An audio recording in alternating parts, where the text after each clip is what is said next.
Okay, guys. So I'm trying to make like a reaction video, or better, react to some horror stories. And ignore Ryan's World, my three little brothers watching all this. Yeah. Let me see what I searched up. Oh, what is this? What's Ahern? Oh, I think I accidentally clicked. I don't even know what the heck Ahern is. But anyways, we're about to search up some horror stories. So let's go horror stories animated. So let's see. Oh, hold on. I forgot to do the volume thing. You guys are not gonna be able to hear. Hold on, search system audio. Okay, I'm pretty sure you guys are able to hear now. Yep. Yep. All right. Let me invite some guests. Let's see. Who can I invite? No, I don't need to invite anyone. All right. Foot Locker and car wash. What's so scary about Foot Locker? Oh, let's do this one. Let's do some motel horror stories. Because I'm not able to reach out right now. This is Blankos, Oh the my free-to-play multiplayer game Hold on, bro. where you can unlock, earn, and sell NFTs in-game. Okay, let's go. Motels are creepy places by nature. I always get a bad vibe when staying in an unfamiliar place, usually in the middle of nowhere and very poorly kept. Obviously, I know there are nice and very well located motels, but to tell you the truth, they're in the minority. Anyway, one of the reasons I loathe motels so much is because I spent the worst night of my life in one of them. That night I had met Clark, my Tinder date, with whom I had spent the night at a bar, and we had had a few too many drinks. Clark took me to a sleazy motel to end the night. The room was clean, but looked quite rustic. It had an old television attached to the wall, pointing to a double bed. To the side, there was a bathroom, and next to the bed, a piece of furniture with a bedside table. Interesting choice of place to spend the night, Clark. If you ran out of money, you would have agreed to let me pay for half of the dinner. Ouch. You should appreciate places like this. You must admit they have their charm. I have no doubt about that. I'm sure many serial killers see the charm. Is that why you brought me here? Are you going to murder me?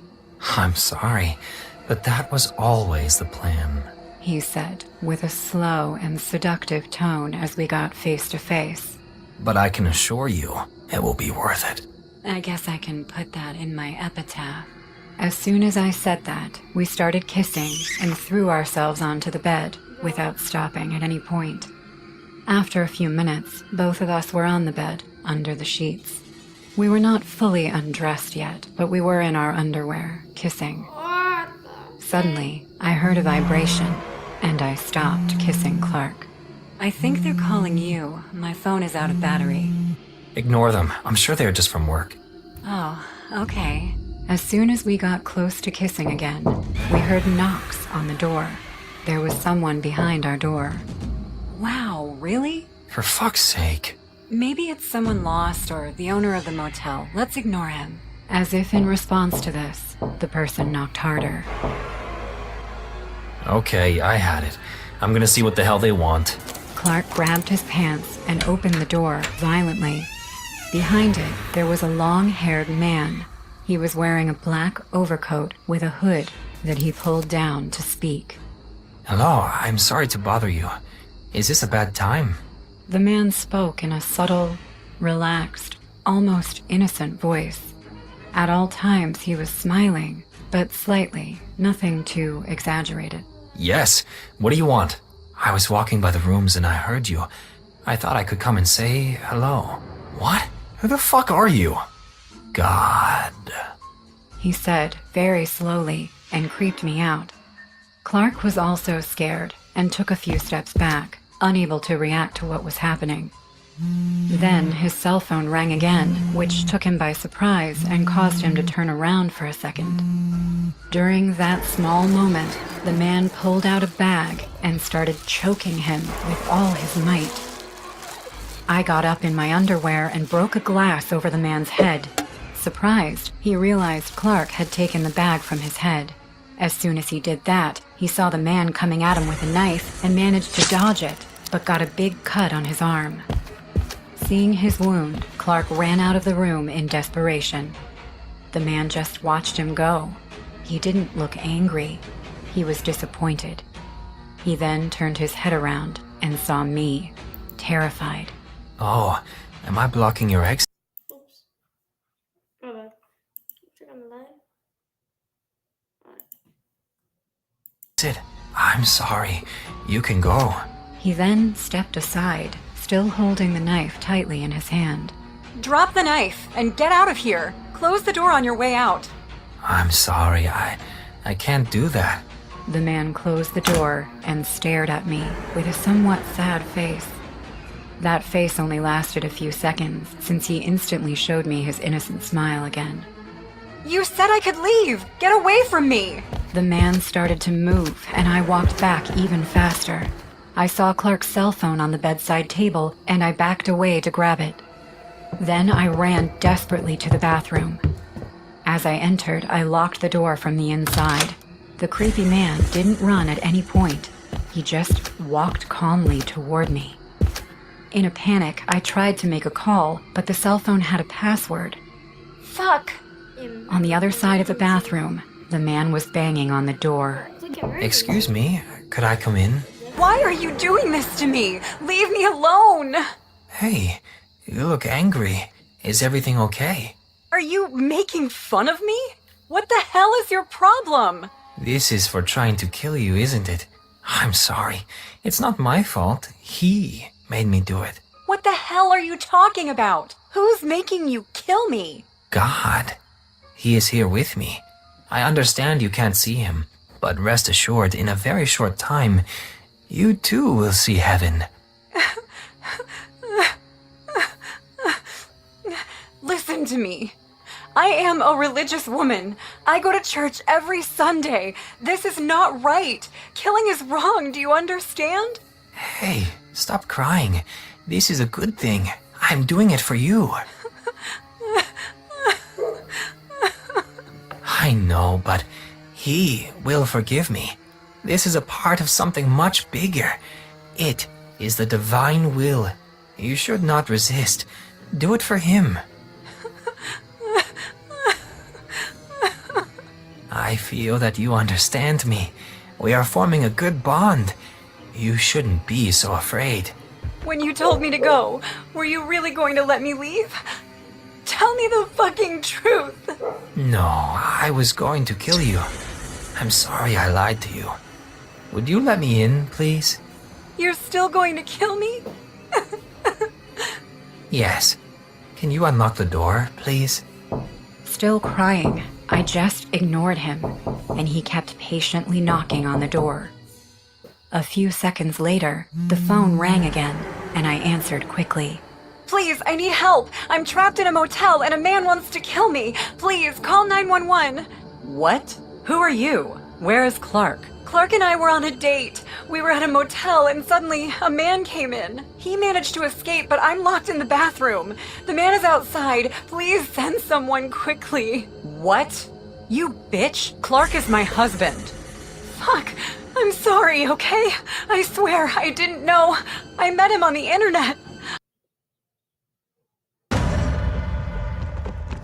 You in position yet? Bro. Working on it. What's taking? I swear he told me he was single. Please, I don't want to die. Send someone. Clark's phone is blocked. Please, you have to believe me. I would never date a married man. Hello? Hello? Fuck, I know you're telling the truth. It's not the first time the bastard has done this. Listen, I don't know his password, but I'll call the police, okay? Thank you. Thank you.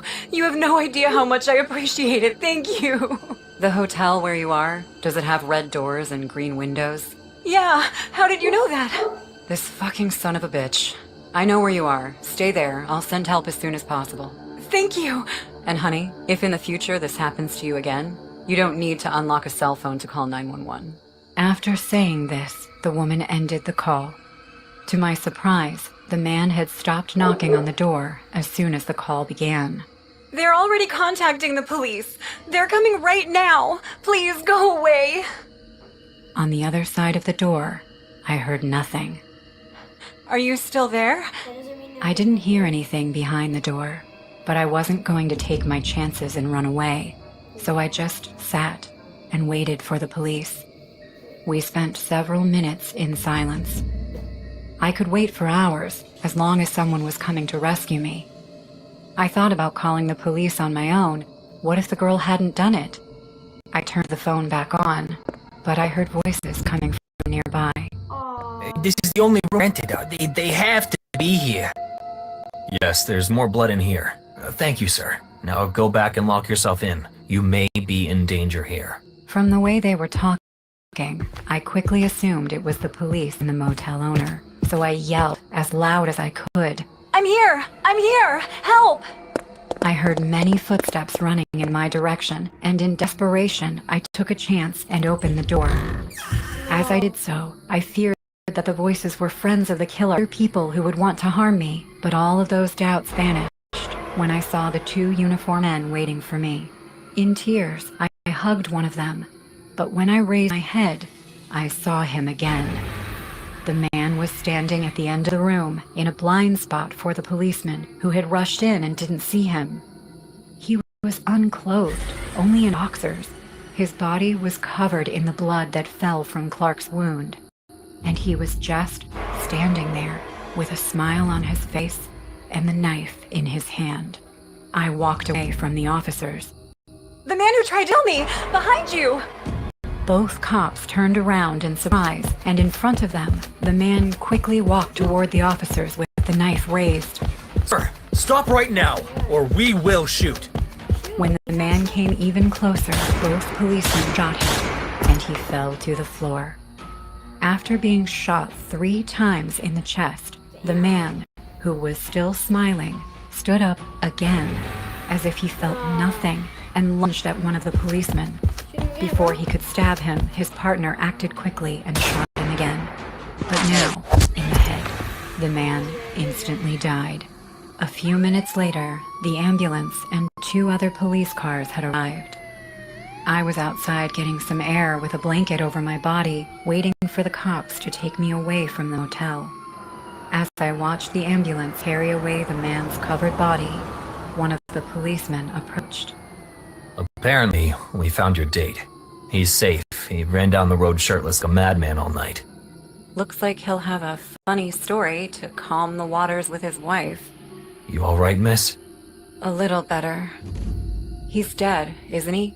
Yes, they put him in an ambulance. He won't bother you anymore. I know, I just saw him. I don't even know why I asked. Don't worry. You just went through a very traumatizing situation. This man was a monster. I don't know any colleague that even with a bulletproof vest can get shot 3 times and still get up. He was probably under the effect of some kind of narcotic. Sorry. It was a complicated night for all of us. The important thing is that you are safe. We will get you out of here, okay? Yes. Thank you very much. After I got in the car, the cops started the engine to get it going. I looked back at the motel room from a distance and saw him again, looking at me from the window with his creepy smile while waving a hand at me. I rubbed my eyes in shock at what I was seeing, but when I looked again, he was gone. As the car began to move, I just closed my eyes and settled into the passenger seat. Hey guys, I hope you're enjoying the video. If so, please leave a like. And also, a small percentage of people that watch my videos are actually subscribed. If you want to support this channel and make this channel reach the 1 million mark, please consider subscribing. It's free and you can change your mind later. Enjoy. I was driving my car in the middle of the night on a stranded highway surrounded by deep woods. It was raining slowly, The car wipers were moving after every few seconds and wiping the windshield clean. Holding the steering wheel with one hand, I tried to navigate to my location with Google Maps, but the network issues made it impossible. Where the frack am I? I had been driving for the last 2 hours, trying to find a place for the night, but luck was not in my favor. I tossed my phone onto the passenger seat, yelling, Damn it! I should have listened to Dad. I stopped the car under a tree and came out holding my phone. I tried moving it around, just in case it caught a signal, but like I said, my luck was rotten that night. Great! No signal! What more? I wandered down the empty highway. I was feeling completely clueless when I heard leaves rustle behind me. Oh, heck, man. Turning around, I said, Who is that? Hello? a shadow moved quickly and vanished behind a big tree. The chirping crickets mixed with the howling coyotes made me realize I was not in my own neighborhood. I was in the middle of nowhere, and if someone could help me in this situation, it would be only myself. I drove for another half an hour and found a motel on the side of the road. The rain got heavier as I parked the car inside. There was no one in the reception. The motel looked old and rusty, but beggars can't be choosers, so I decided to stay the night anyway. I came out of the car with my backpack when I heard a slapping sound. Following the sound, I saw a 2-story wooden house to the left of the motel. A big window on the first floor of the house could be seen with white curtains hanging on it. The light was still on, and I could see shadows of 2 people. A man and a woman were arguing. I could overhear their conversation. I'm sorry. I didn't mean to upset you. I know. I'm sorry for hurting you. I didn't mean to cheat on you. You never hurt me. You are my husband. I know how much you love me. I just couldn't believe this woman. I uttered to myself, Yeah, right. He slaps you and cheats on you because That's a Valorant ad? It sounds like you'd be more persuaded if you saw me in my he loves you. Dumb woman. Just then, the woman behind the curtain turned to the window. Feeling awkward and a bit startled, I quickly went inside the office. I was pretty sure that the woman saw me eavesdropping. After waiting there for 5 minutes, I could hear slow footsteps coming toward the motel reception. A woman walked into the office. Her face seemed pale, like she hadn't slept well in a while. She got behind the counter and gave me an eerie smile. Sorry. Dry month. We rarely have guests at this time. No problem. I would like a room. Yes, of course. Single bed? Yeah, that'll do.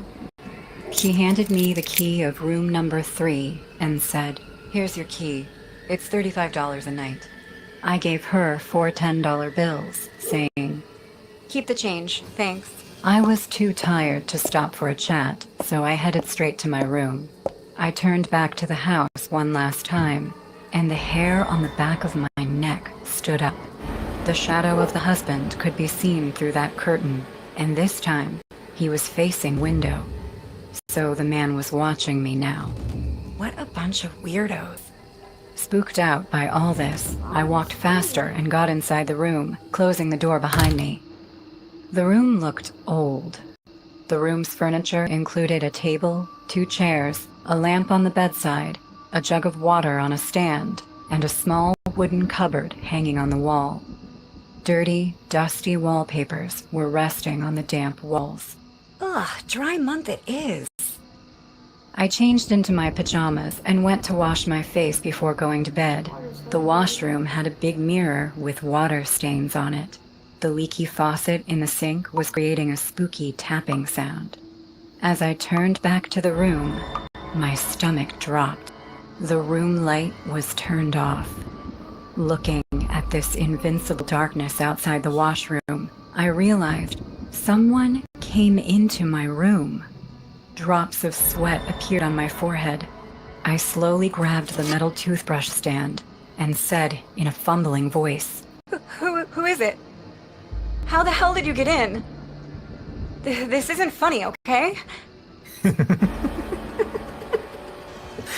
You can see me, but I can see you. Oh my god! I ran to close the bathroom door, and heavy footsteps rushed at me. Before I could close the door, the woman behind the counter surfaced from that darkness, holding a sharp knife. What are you doing here? She smiled like a creep, and her left eye twitched. You think you can take my husband from me? He's mine, okay? Are you out of your mind, you psycho? Before I could get a hold of the situation, the woman charged me with the knife and ended up slashing my arm. I screamed in pain as blood came out from a deeply cut wound. Ah! I'll keep cutting you like a pig until you die bleeding. Why are you doing this? Because he can't stop staring at your perfect bed-ready body. Look how he's watching you, standing there. The woman pointed at the corner of the dark bedroom while saying this. It made me feel sick. What the hell? Both of you, get out of this room right now before I call the cops. You won't get to call anyone. I promise, darling. No one is gonna come between you and me. The woman lunged at me with her knife, but before she could stab me, I hit her on the face with the metal toothbrush holder. I am no weakling, so the strike made her pass out right away. I couldn't see her husband because of the darkness, but I still yelled. I am calling the cops. You better stay right where you are, or I'll knock you out like your wife. He didn't answer or make a sound. I grabbed the woman's knife from the floor and came out of the bathroom. With trembling hands, I switched on the room lights, and to my shock, I found myself standing alone in the room. The husband was nowhere to be seen. Thinking he had escaped, I locked the door and called 911. The woman was still unconscious when the cops arrived. They took her away in an ambulance, and one cop came to me. Ma'am, how are you feeling now? I think her husband is hiding somewhere in the room. She told me he was watching me. That's why she wanted to kill me. That's not possible, ma'am. Did you check the room? We don't need to check the room. We found her husband. Well, where is he? I don't see you handcuffing that peeping Tom. We found him dead upstairs in that house. What? Yes, it seems like she murdered her husband a long time back. There's no way you could have seen or heard her husband. That guy has been dead for a month now. Then who talked in that man's face? I have to get away from her. She is sleeping now. I just have to kill this man, and then I'm free. Free from my wife. Free for my life!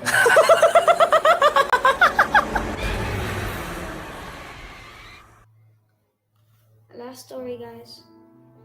What do you mean I can't take care of him? I'm his father, Patricia. My dad was yelling at my mother, and I listened quietly. Really? So it was all you? Bullshit! That's it! I'm done with you! You can talk to my lawyer now. He kept the phone on the heavy dial a little forcefully, and then kicked on the post nearby out of anger. Then he started to calm down his anger by breathing heavily while closing his eyes. After a few seconds, he came back to the car. He got into the driver's seat. I said, "Are you and Bobby having a fight?"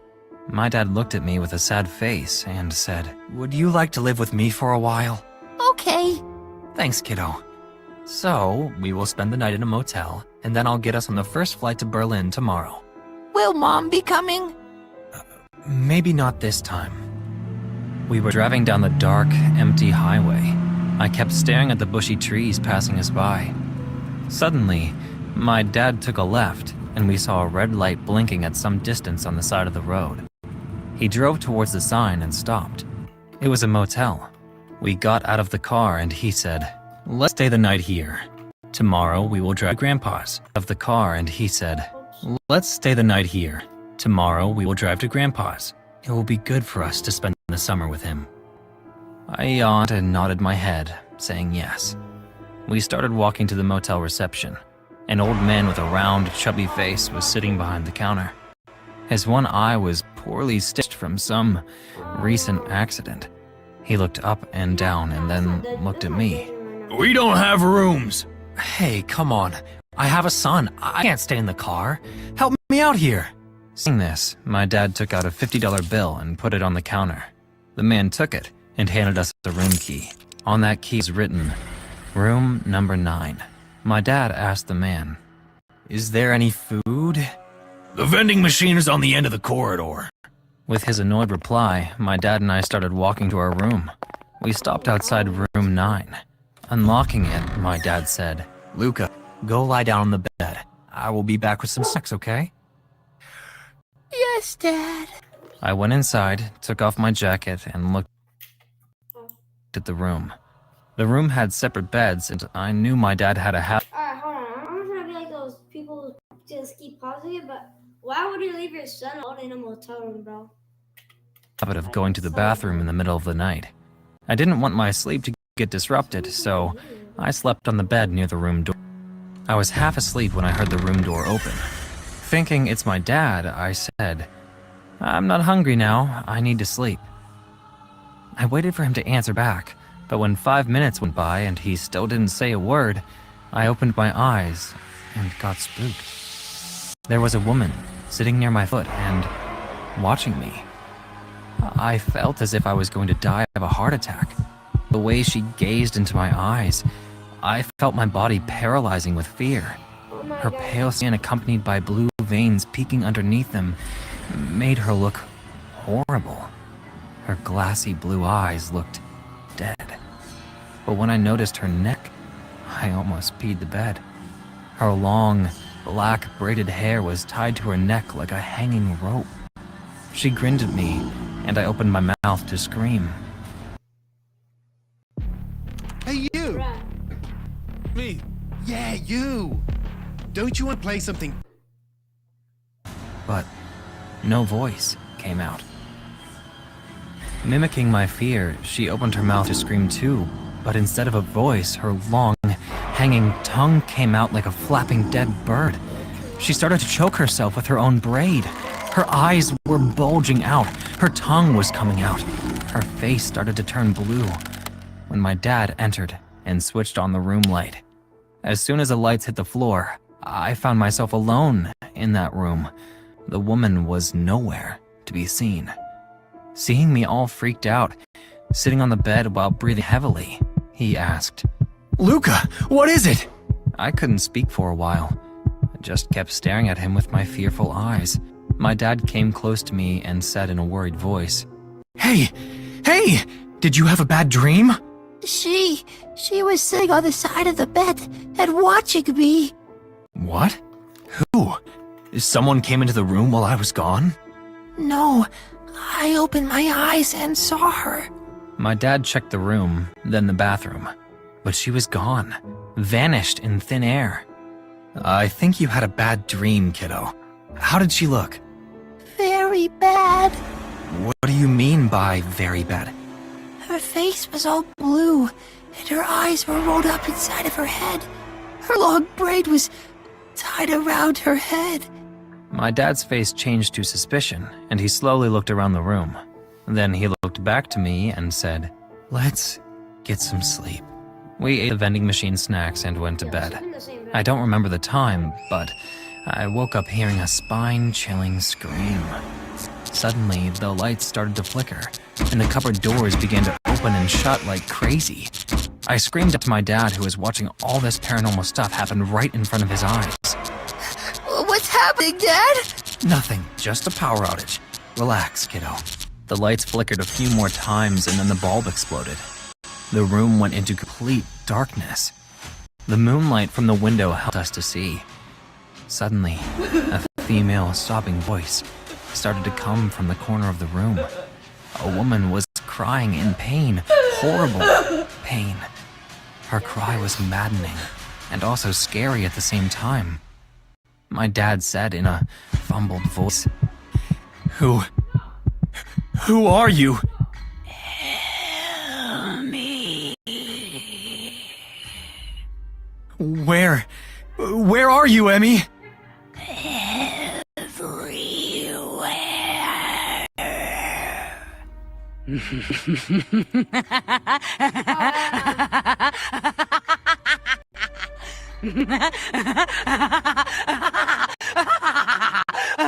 Suddenly, the room door slammed open and a gush of wind entered. Our eyes were stuck to the door, thinking the woman would come in from there. But instead, she came running from that dark corner. A scary-looking dead woman wearing a white dress. Her arms aimed for my neck. I screamed, and my dad grabbed me, and we both hugged each other, closing our eyes, waiting to die a horrible death.